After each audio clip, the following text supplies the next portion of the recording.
Shalom à tous. Il y a une faute qui peut enlever à l'homme la joie de vivre, qui peut nous enlever notre joie de vivre.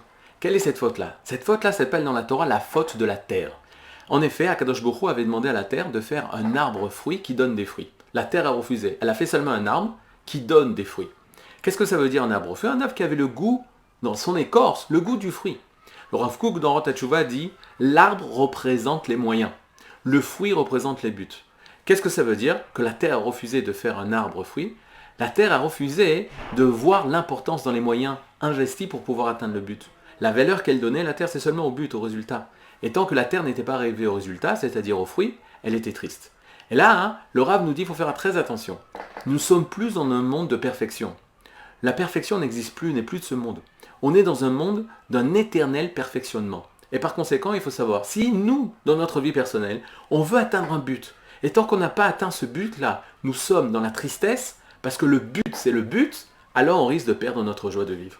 Et le Rav nous donne la solution. La solution est la suivante, c'est de voir dans chaque moyen que tu investis pour arriver au but, le but lui-même.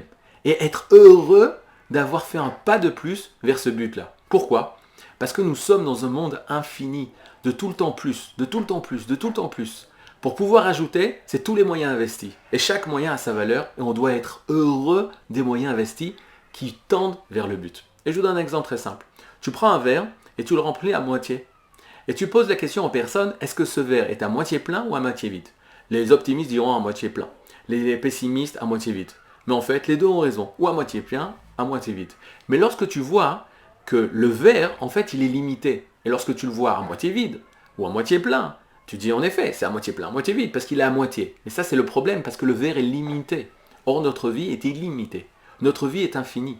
Nous pouvons toujours plus, toujours plus. Imaginez-vous maintenant ce verre qui n'a pas de limite. Un verre infini. Et là, vous voyez une quantité d'eau. À quel moment nous sommes heureux? À chaque goutte qui va se rajouter dans ce verre. Parce qu'à chaque goutte qui va se rajouter dans ce verre, nous trouverons que nous avons avancé. Et par conséquent, nous devons nous réjouir de chaque avancée.